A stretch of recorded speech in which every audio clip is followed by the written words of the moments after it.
مرزا صاحب کہتے ہیں ایسے روافظ کو بھی جب تک آپ مسلمان نہیں مانتے اس وقت تک آپ فرقہ پرستی سے باہر نہیں نکل سکتے. ظاہر ہے کہ وہ یہ عقیدہ رکھتے ہیں. اسی طریقے سے روافظ یہ بھی عقیدہ رکھتے ہیں نعوذ باللہ تعالیٰ کہ جو اس وقت مسلمانوں کے پاس ہاتھوں میں قرآن مجید موجود ہے، یہ اسی طریقے سے اس میں نعوذ باللہ تعالیٰ تحریف ہو چکی ہے جس طرح یہود و نصارہ نے تورات اور انجیل میں تحریف کی ہے. اور اس کے حوالے کئی حوالے ہیں. ایک حوالہ میں آپ کو سامنے آپ کے رکھ دیتا ہوں. یہ ہے کتاب کشف الاسرار. اس کے صفحہ 14 پر یہ بات موجود ہے کہ جس طرح یہود و نصارہ نے آسمانی کتابوں میں تحریف کی، اسی طرح نبی علیہ الصلوۃ والسلام کے صحابہ نے نعوذ باللہ تعالیٰ قرآن میں تحریف کر دی. تو مرزا صاحب کہنا یہ چاہتے ہیں کہ اسی طریقے سے ایسے جو روافظ ہیں ان کو بھی جب تک آپ مسلمان نہیں مان لیتے اس وقت تک آپ فرقہ پرستی سے باہر نہیں نکل سکتے. اور پھر روافظ کا یہ بھی عقیدہ واضح ہے کہ وہ نبی پاک علیہ الصلوۃ والسلام کے خلفۂ راشدین میں سے ابو بکر، عمر، عثمان رضی اللہ تعالیٰ عنہ کی خلافت برحقہ کو حق نہیں مانتے، بلکہ ان کو غاصب اور نعوذ باللہ تعالیٰ کافر منافق تک انہوں نے اپنی کتابوں میں لکھا ہے. اس کے پورے حوالے موجود ہیں. اور پھر ان کا یہ بھی عقیدہ ہے کہ نعوذ باللہ تعالیٰ ائمہ اہل بیت وہ انبیاء علیہم الصلوۃ و تسلیمات سے افضل ہیں. یہ بات حیات القلوب مولا باقر مجلسی لکھ رہا ہے اور بہت ساری کتابیں ان کی باقاعدہ اس پر تو آپ وہ ڈیبیٹس کر رہے ہیں کہ ائمہ اہل بیت کے جو مقام و مرتبہ ہے وہ انبیاء کرام علیہم الصلوۃ و تسلیمات سے افضل والا ہے، اور یہ ضروریات دین کا انکار ہے. اب مرزا صاحب کہتے ہیں جی جب تک ایسے لوگوں کو آپ مسلمان نہیں مان لیتے جو یہ کفری عقائد رکھتے ہیں اس وقت تک آپ فرقہ پرستی سے باہر نہیں نکل سکتے. اور ٹیسٹر بتایا، یہ ٹیسٹر ہے. اچھا اسی ٹیسٹر کے ذریعے ہم چیک کرتے ہیں امت کے اماموں کو اور امت کے جو بڑے بڑے ائمہ ہیں ان کو چیک کرتے ہیں کہ کیا وہ اس ٹیسٹر کے ذریعے فرقہ پرستی سے باہر نظر آتے ہیں یا نہیں. ایک حوالہ پیش کرتا ہوں. یہ امام بخاری رحمۃ اللہ کی کتاب ہے خلق و افعال العباد، دارالکتب العلمیہ بیروت لبنان سے چھپی ہے، اور اس کے صفحہ نمبر 11 پر رقم نمبر 40 ہے. امام بخاری رحمۃ اللہ ایسے روافظ کے بارے میں کیا عقیدہ رکھتے ہیں. وہ فرماتے ہیں ما ابالی صلیت خلف الجہمی الرافضی ام صلیت خلف الیہود والنصارى. فرماتے ہیں جہمی رافضی صحابہ کے دشمن اور مبغض کے پیچھے نماز پڑھنا میرے نزدیک کوئی فرق نہیں ہے. مجھے پرواہ نہیں ہے کہ میں کسی ایسے شخص کے پیچھے کھڑا ہو جاؤں یا کسی یہودی یا کسی عیسائی کے پیچھے کھڑا ہو جاؤں نماز پڑھنے کے لیے. یہودی اور عیسائی کے پیچھے نماز پڑھنا اور کسی رافضی کے پیچھے نماز پڑھنا میں برابر سمجھتا ہوں. یہ امام بخاری رحمۃ اللہ کا موقف ہے. اور وہ پھر فرماتے ہیں کہ ولا یسلم علیہم، روافظ کو سلام نہ کیا جائے. امام بخاری لکھ رہے ہیں ولا یعادون، اور ان کی عیادت نہ کی جائے. ولا یناکحون، اور ان کے ساتھ نکاح نہ کیا جائے. ولا یشہدون، اور نماز جنازہ میں شریک نہ ہوا جائے. ولا توکل ذبائحہم، اور ان کے ہاتھ کا ذبح کیا ہوا ذبیحہ نہ کھایا جائے. یہ امام بخاری رحمۃ اللہ لکھ رہے ہیں اپنی کتاب خلق و افعال العباد میں. تو اس ٹیسٹر کے مطابق تو امام بخاری پکے فرقہ پرست نکلے. آگے چلیے. امام مالک امام دار الہجرہ ان کا موقف کیا ہے.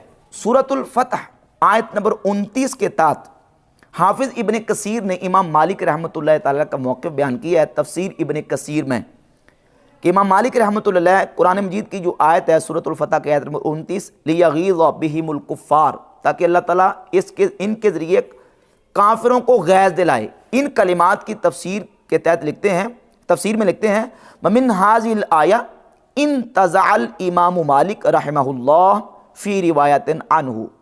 قرآن مجید کی ان کلمات سے امام مالک رحمۃ اللہ علیہ نے یہ مسئلہ اخذ کیا ہے بتکفیر الروافض، روافض کو کافر قرار دینے کا.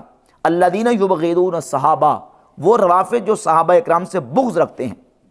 لأنہم یغیظونہم، کیونکہ روافض صحابہ کرام رضی اللہ تعالی عنہم سے غیظ رکھتے ہیں، جلتے ہیں ان سے. ومن غاض الصحابہ فہو کافر لہذه الآیہ، اور جو صحابہ سے بغض اور غیظ رکھتا ہے وہ قرآن کی اس آیت کی روشنی میں کافر ہے. یہ امام مالک رحمۃ اللہ کا موقف ہے سورۃ الفتح کی آیت نمبر 29 کے تحت. ووافقہ طائفۃ من العلماء علی ذلک. ابن کثیر لکھتے ہیں کہ اسی پر علماء کا ایک بہت بڑا گروہ ہے جنہوں نے امام مالک کی موافقت کی ہے. والاحادیث فی فضائل الصحابہ والنہی عن التعرض لهم بمساءۃ کثیرہ، اور صحابہ اکرام کے فضائل اور ان کی برائیاں بیان کرنے سے رک جانے کے اوپر اور ممانعت کے اوپر بہت ساری کثیر احادیث طیبات موجود ہیں. وَيَكْفِيهِمْ ثَنَاءُ اللَّهِ عَلَيْهِمْ وَرِضَاهُ عَنْهُمْ، اور اللہ رب العزت کا ان کی ثنا کر دینا اور اللہ کا ان سے راضی ہو جانا ان کے لیے اتنے کافی ہے. یہ امام مالک رحمۃ اللہ کا موقف ہے. اور آگے چلیے، امام احمد بن حنبل رحمۃ اللہ تعالی علیہ روافض کے بارے میں کیا بیان فرماتے ہیں. یہ ابو بکر ابن خلال کی کتاب ہے السنہ. ابو بکر ابن خلال یہ 311 ہجری میں فوت ہوئے.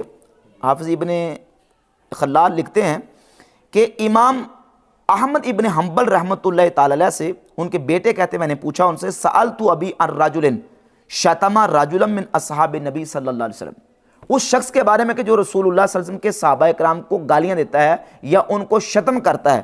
تو امام احمد بن حنبل نے فرمایا ما اراہ علی الاسلام، میں اس کو مسلمان نہیں سمجھتا.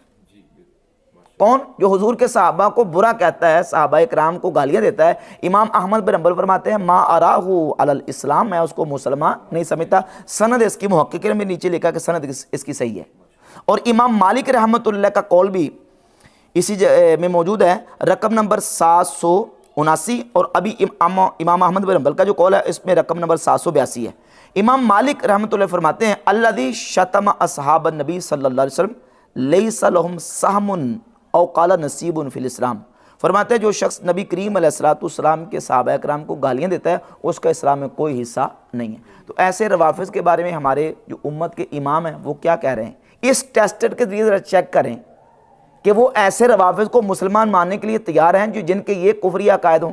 آگے چلیے، امام ابو بکر احمد ابن الحسین البہقی المتوفی 458 ہجری اپنی کتاب المدخل الی علم السنن کی جلد نمبر 1 صفحہ نمبر 241 پر رقم نمبر 505 امام اعظم ابو حنیفہ رحمۃ اللہ تعالی علیہ سے لے کے ہے کہ امام اعظم ابو حنیفہ رحمۃ اللہ تعالی علیہ سے امام عبداللہ بن مبارک نے روافض کے بارے میں پوچھا تو آپ نے فرمایا کہ ممن کان عادلا فی ہواہ الا الشیعہ، کہ تمام قسم کے راویوں سے روایت لے لو اگر وہ عادل ہیں مگر شیعوں سے روایت نہیں لینی. یہ امام اعظم ابو حنیفہ رحمۃ اللہ تعالی علیہ کا موقف ہے. اور اسی کتاب کے صفحہ نمبر 242 پر رقم نمبر 506 امام شافعی رحمۃ اللہ کے حوالے سے، اور یہ امام بہقی کی دوسری کتاب ہے السنن الکبریٰ، اس کی جلد نمبر 10 صفحہ نمبر 208 پہ، اور یہ شرح اصول اعتقاد اہل سنہ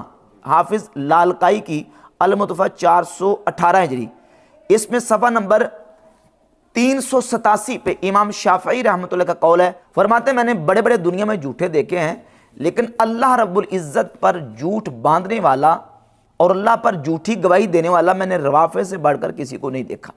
یہ امام شافعی رحمۃ اللہ کا موقف. امام اعظم ابو حنیفہ، امام مالک، امام شافعی، امام احمد بن حنبل، امام بخاری رحمۃ اللہ تعالی علیہم، یہ سارے جو اہل سنت کے امام ہیں وہ روافض کے بارے میں کیا نظریہ رکھ رہے ہیں. اور مرزا جرمی کیا سبق دے رہا ہے؟ یہ ٹیسٹر ہے.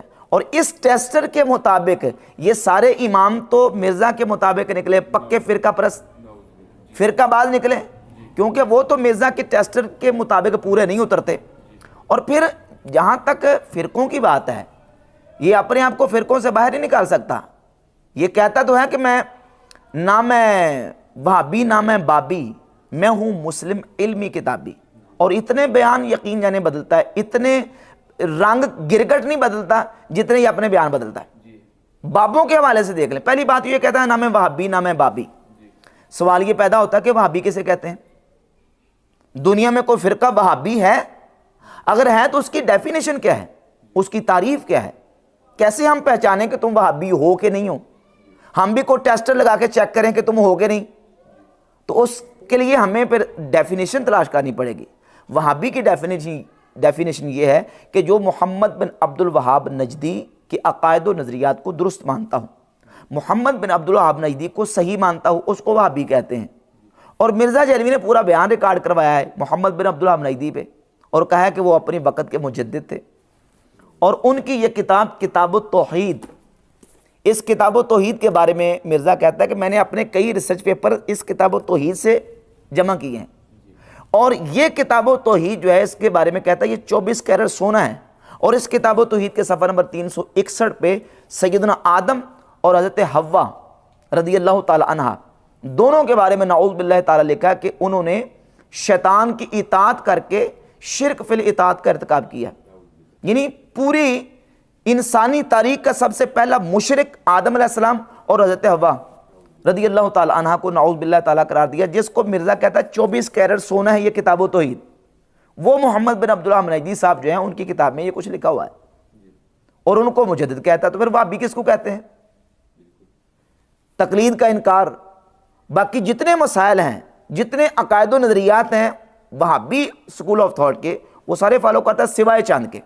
ان میں سے صحابہ اکرام کے حوالے سے جو مسئلہ ہے اس کو روافض سے ہی لے لیتا ہے، اور پھر یہ بھی کہتا ہے کہ میرا کوئی ایسا عقیدہ نہیں ہے جو 14 صدیوں میں کسی نہ کسی مکتبہ فکر کا نہ رہا ہو۔ 14 صدیوں میں تو کتنے مکاتب فکر گزرے ہیں، خوارج بھی 14 صدیوں کے اندر ہیں، روافض بھی ہیں، قدریہ، مرجیہ، مشبہہ، معتزلہ، کتنے گمراہ فرقے 14 صدیوں میں موجود ہیں۔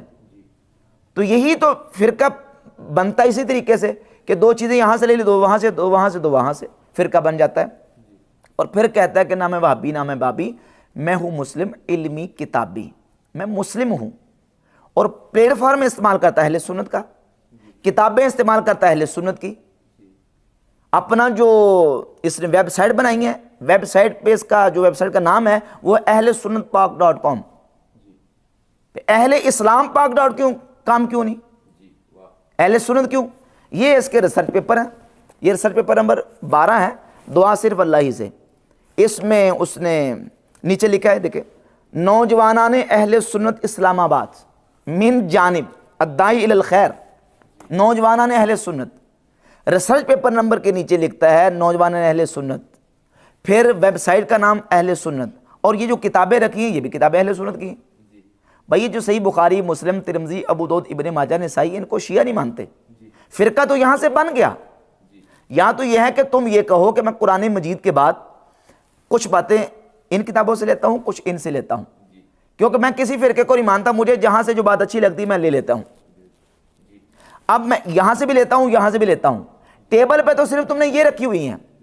اگر بخاری مسلم کو، کتب ستہ کو ٹیبل پہ رکھ کے تم بات کرو گے سنت کی کتابوں سنت کی، تو اس سنت کو تو شیعہ نہیں مانتے۔ جب شیعوں کی کتابیں ہی تم سائڈ پہ کر رہے ہو اور کتابیں رکھ رہے ہو اہل سنت کی، تو اس کا مطلب یہ ہے کہ شیعہ تو کہیں گے کہ یہ فرقے میں ہے، کس میں؟ اہل سنت کے فرقے میں۔ اور شیعہ جب بات کریں گے تو وہ ان کتابوں سے کریں گے۔ جب ان کتابوں کو چھوڑ کے ان کتابوں کی بات کرو گے تو فرقہ تو بن گیا، کیونکہ یہ کتابیں ہیں شیعوں کی اور یہ کتابیں ہیں اہل سنت کی۔ اور پھر اس کے بعد ان کتابوں کے بعد بھی نہ میں وابی نہ میں بابی، بابی کے مسئلے کے اوپر کتنا جو نا وہ تضاد بیانی، کتنے یو ٹرن لیے۔ میں جی نئے کو نہیں مانتا، درمیانوں کو نہیں مانتا، میں پرانوں کو مانتا ہوں۔ میرے تو بزرگ بابے ہیں یہ یعنی سیاستہ والے، کتب ستہ والے، اس سے بھی مکر گیا۔ میرے تو بزرگ بابے ہیں صرف خلفائے راشدین، ابو بکر، عمر، عثمان، علی۔ یہ دوسرا بیان ہے۔ تیسرا بیان آ گیا، بھائی میرے تو بزرگ بابے ہیں جو 300 سال کے اندر اندر ہیں۔ یہ تیسرا بیان ہے۔